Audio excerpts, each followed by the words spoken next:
My name's Alexander Lindley and I'm doing the Artist's Way course at Evolution College in Brighton. I've just completed a couple of days ago the week of reading deprivation, which I also extended into a more or less complete digital detox to unplug from technology and my usual habits and routines. So for a week, I didn't use my smartphone or my computer. I didn't watch or read or listen to any news, either within my home or outside my home. I didn't check my emails, use the internet, send or receive texts, messages, or have any calls using technology. And it was a powerful week.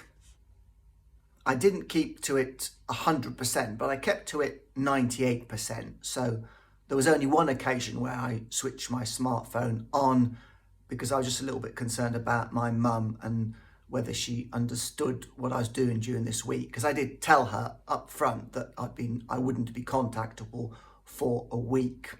Likewise, I told a few other key people that was the case. So I did well with my smartphone. With my computer, I did turn it on a few times during the week when I wanted to find out a piece of information that I felt I needed to know quite urgently to do with health or something like that. And I just did a bit of research. So it was a functional use of the internet where I knew I needed to find out a piece of information. And I think there was one occasion where I was feeling particularly low or experiencing the withdrawal, where I went on YouTube and just listened to some favourite pieces of music or video clips. But basically, I was able to keep to the boundaries I'd set for myself. And it was a fascinating experience. It had its ups and downs. The benefits included, a feeling of relief of not having to check my emails or WhatsApp, and a feeling of lightness, of freedom, of space, of being sort of left alone. It felt like a mini retreat in some ways. I mean, the painful side of it was that I did experience some withdrawal. I did feel that I missed my usual habits and routines regarding my smartphone, which I switched off and put into a drawer, so it was kind of out of sight, out of the way. And I felt this withdrawal physically around my sort of stomach and navel area. And I was at times a bit low or feeling a lot of pain or a bit sort of numbed out or something like that. So I think that even though the addiction to my smartphone and to less extent to my computer is more of a psychological one than a physical one, I still experienced a sort of physical withdrawal reaction, which I'm still in now. Came out of this week of reading deprivation and digital detox 2 days ago, but I've been very slow in sort of reconnecting with my use of the internet, my smartphone, emails, Facebook, WhatsApp, that kind of thing. So I'm still partially in the phase of reading deprivation and digital detox, 2 days on. So I'm still experiencing that withdrawal. And one of the outcomes of this week is that I do want to continue with it. I mean, some of the things I've stopped, I want to continue stopping or not using. So, for example, I'm going to carry on with a break from the news. I'm not going to read, watch, or listen to any news, either at home or when I'm out of my home. I mean, if something really major and key kind of happens in the world, I'm sure I'll hear about it through some other way. Another outcome is that I'm aware of my addiction to Facebook. So I've had a week of complete break from Facebook, and I was strict about that. I didn't check Facebook at all during that week. But I've decided that I think I need a longer break from Facebook. So I've gone back onto Facebook, but only really to sort of announce to my Facebook friends that I'm intending to, and I will be deactivating my Facebook account in a day or two, a couple of days time probably. And I'll do this for an extended period of time, probably for many months, maybe even for a year or two. And I've been quite a heavy user of Facebook really for the last 10, 12 years, especially in the last sort of 7 or 8 years. Spent a lot of time on Facebook, and I've used it as a sort of almost like an online journal to sort of record, what I'm doing in my life, major events. I've been recently recording vlogs occasionally and posting them on Facebook or things like that. So I've been using Facebook more to express what's going on for me rather than reading about other people's news and stories.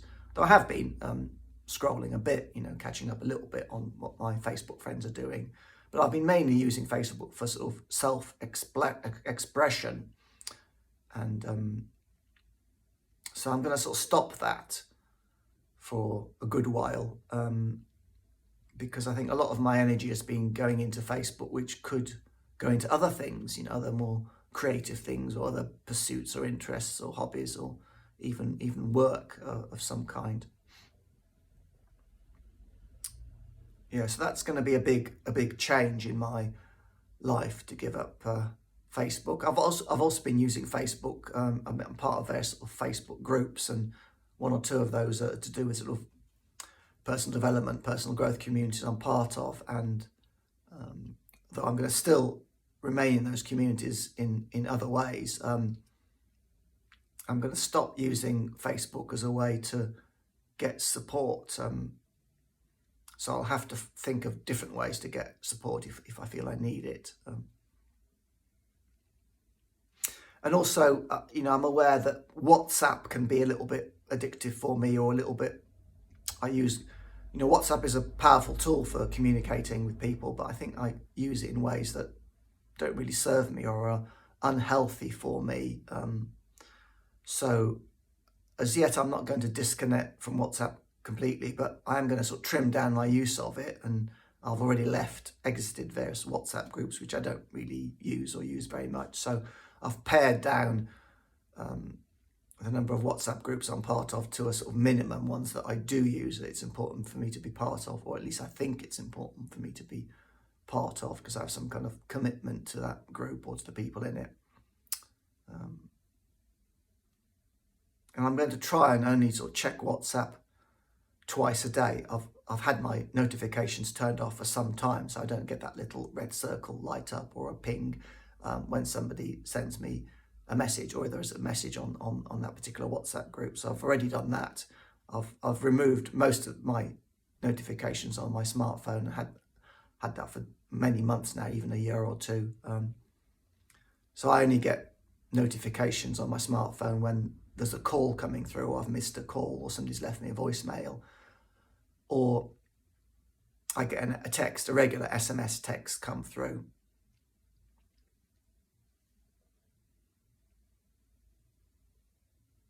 And also I've realised that I have developed an unhealthy relationship with my smartphone, an addiction to it. And although I'm not going to give up my smartphone, I'm going to consider very carefully how I use it, how often I use it, why I use it, which apps I use. Do I need to use those apps? Do I need to keep those apps on my smartphone? Because I'm on my smartphone for maybe sort of, or have been, for up to sort of 4 or 5 hours a day. My smartphone has a facility to check how much I use it, and it's to that extent. So I've just become habituated to using my smartphone for all kinds of things. It's like my even for using, taking photographs using the calculator function. I keep a record of my spending, my financial expenditure on my smartphone. I check my bank balances on it, and all kinds of other things. I actually record my time, how I spend my time, using an app on my smartphone. So I've been forever sort of checking it, using it. I'm using it to record this vlog now.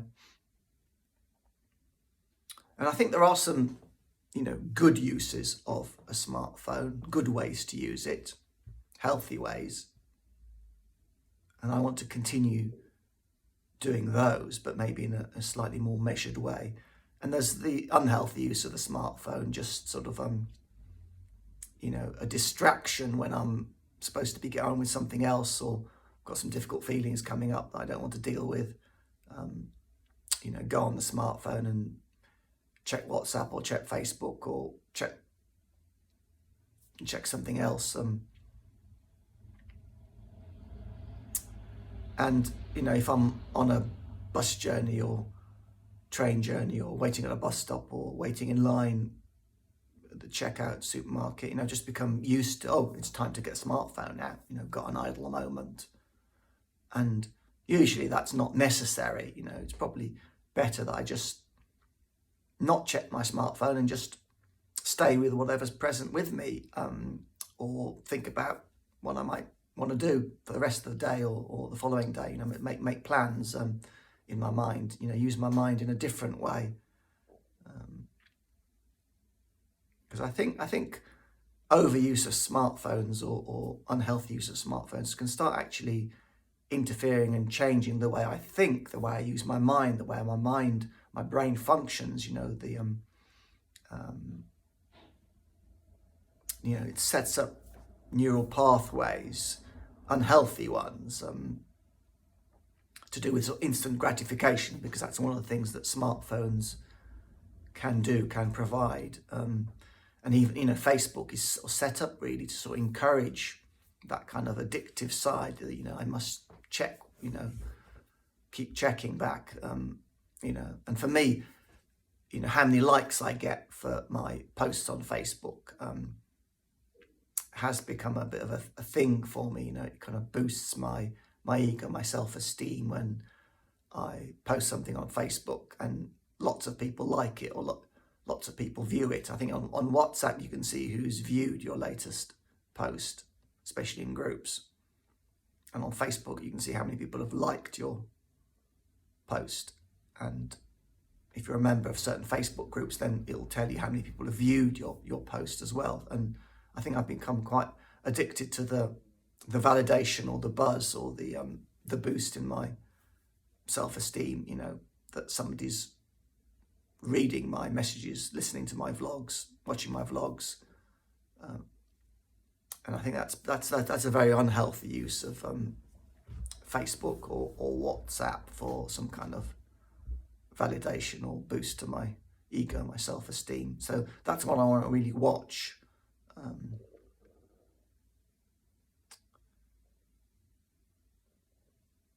So I've heard of a book. Somebody mentioned a book called How to Break Up with Your Phone, and I think that's what's happening at the moment. It feels like I'm going through it's like a sort of relationship breakup, but a relationship breakup with my phone, with my smartphone. It really does feel like that I'm in some kind of the early stages of that breakup. I mean, it's not going to be a complete breakup, but I think I am breaking up with my smartphone or with how I've been using my smartphone in recent years. I think I first got a smartphone in about 2010, and I very quickly sort of took to it, and it became my constant companion, my trusty friend, always in my pocket, or easy access to it. I mean, I did sort of switch it off at night. I never left it on overnight while I was sleeping, but there were occasions in the early years that I did sort of get into bed and then sort of check my smartphone and do things on it, and immediately before going to sleep. I think that's very, very unhealthy. I did sort of stop that habit a few years ago. Somebody once said to me that it's really good not to use your smartphone for the first hour when you get up in the morning. Don't switch it on for an hour, and likewise at night, switch it off, and then have your kind of evening routine of going to bed, of winding down, preparing for bed. I haven't been so good with the evening routine, but with the mornings I have been able to resist the urge to switch my smartphone on for the first hour after waking up or after getting up. I think I need to become more disciplined with that in the evenings. Set a time when I'll be going to bed, and then make sure I switch my smartphone off an hour before then. Do everything I need to do in terms of checking text messages, mail, voicemails, anything like that.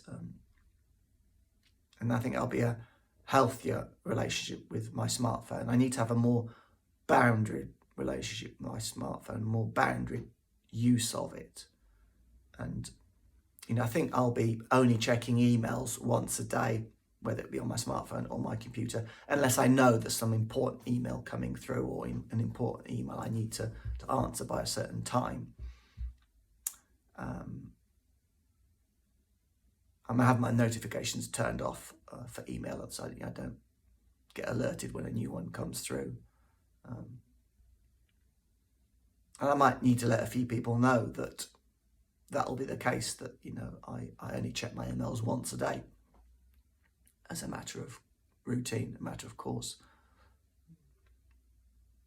And with WhatsApp, I think that'll be only check it twice a day, unless I know there's something important or a call that's arranged or something like that.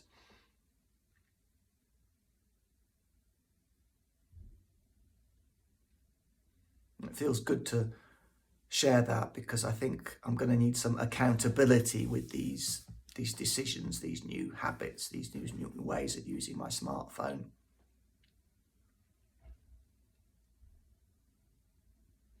Because it is a powerful and useful tool, and it can be used in good ways, which will sort of benefit my life, and enhance the quality of my life. And I think what I'll be doing in the coming days and weeks is just figuring out what's a good use of my smartphone and what isn't such a good use. Really refine these boundaries that I've set for myself. And I'm going to buy that book, How to Break Up with Your Phone. I think I might have some useful ideas in it, useful tips, things that I haven't thought of yet.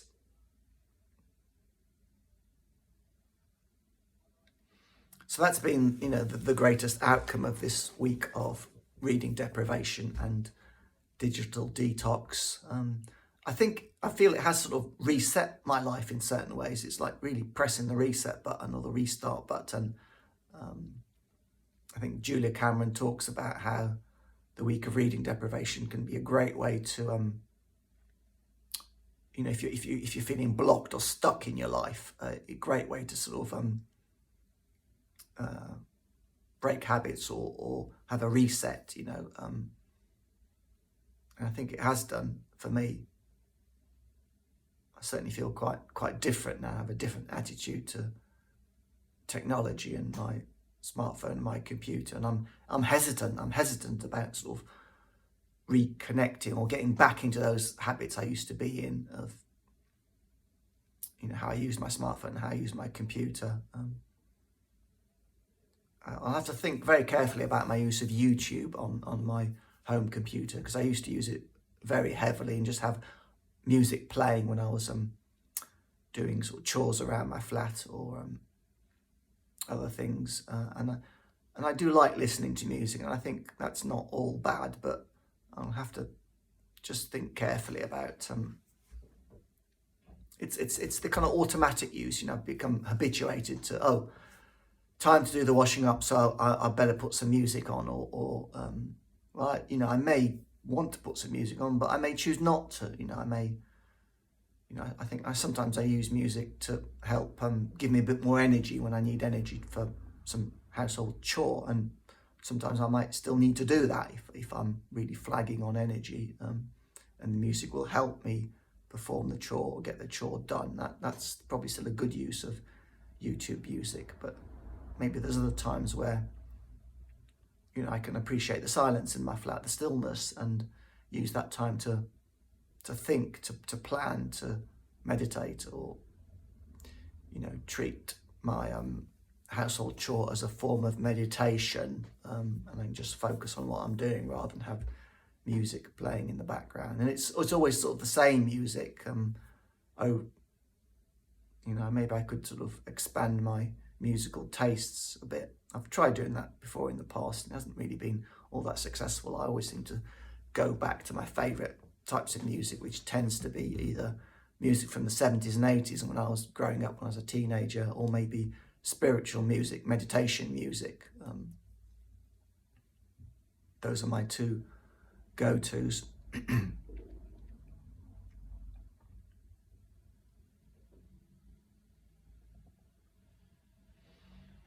I think that's probably all I wanted to share in this vlog. I do feel a bit restless, like I want to have another bioenergetic shakeout, but maybe I'll do that sort of privately, once I'll finish this vlog and do the shakeout later. So it's been an amazing experience, quite a life-changing experience, having this week of reading deprivation and digital detox, and I'm still kind of working through the kind of consequences and ramifications of that and how my life's going to be different from now on.